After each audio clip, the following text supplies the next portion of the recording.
As a member of the House Oversight and Government Reform Committee, you participated in an April 2008 hearing at which you were one of the only voices in the room speaking in defense of abstinence education. You've been a longtime advocate for abstinence education, and in 2006 you had your staff conduct a report entitled Abstinence and Its Critics, which discredits many claims purveyed by those who oppose abstinence education. What did you think of this hearing? Well, I personally feel I should have probably abstained from the hearing. Okay. It was arguably, although I've seen Chairman Waxman has done some pretty biased hearings, but this was arguably the most biased hearing we've been. First off, from the topic, how has abstinence education failed? Rather than so you knew you were going to be fighting from the get-go. How hard is it to get kids to abstain from sex, regardless what program you give them, would have been a fair title. The failures of both condom distribution and abstinence education to prevent teen pregnancy would have been an interesting title, because guess what? Nothing works very well. But their argument was based on a report that the Democrats did and asked for that said that certain abstinence programs hadn't been reaching the goals that we wanted. Now, the General Accounting Office, GAO, was very careful. They said some of these programs need to be improved, but they didn't make the claims that the Democrats' hearing subject or the chairman made or the media reprinted. Nothing in the GAO report said that abstinence education failed or was counterproductive. However, they did have a number of witnesses that suggested that abstinence education increased teen sexual activity, increased teen pregnancy, even though there wasn't any evidence of that. And probably the most amazing question came from Congresswoman Virginia Foxx from North Carolina. And she said, if the studies show that abstinence education reduces teen pregnancy, would you still favor or oppose abstinence education?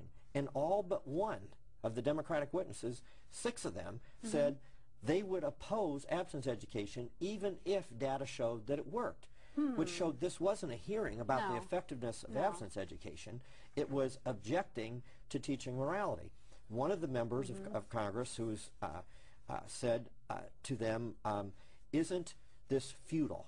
And that one of their big pitches of the day is we should teach abstinence plus. In other words, since the kids aren't going to abstain anyway, we should have abstinence plus, which would be somewhat like, I don't know, virginity plus. It's hard to sort through precisely what abstinence plus is, especially if you mention the word condom 8 times for every time you mention the word abstain.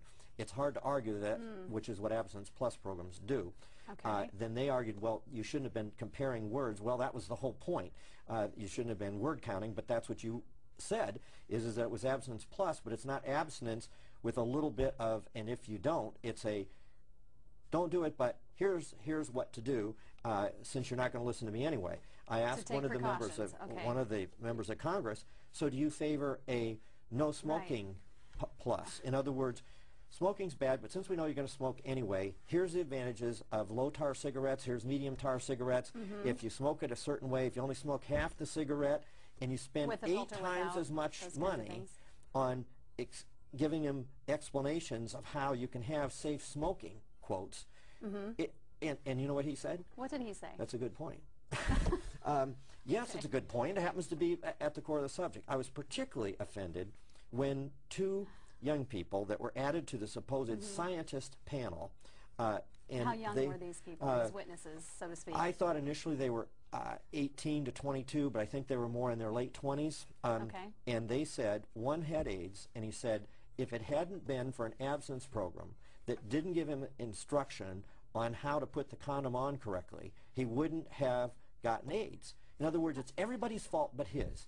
And you know, one of the members said, are you saying in the abstinence program they didn't tell you that the only way not to get AIDS is not to have sex with a partner you don't know their background? And he didn't answer that. The other thing was, abstinence programs are only recently funded by the federal government. None of the kids who were objecting to the abstinence programs were objecting to an abstinence program that we were debating. It was before so the question is why did the chairman of the committee have kids on a scientist panel who didn't have any information about the programs we were debating, and then were so absurd that they blamed abstinence programs, which they didn't have any experience in, for their problems? I mean, it just, this type, when people say, how is Washington different than Indiana? Here's an example. How is it different to have a conservative in control of Congress as opposed to a liberal? When I was chairman of the committee, of which Waxman was the chairman was part of my subcommittee, we did on absence programs and how to make them work better and how to make any kind of program Not to work prove better. that they failed. And his program so is how we can repeal absence programs. What a difference. To view the report, please visit the Congressman's website at souder.house.gov.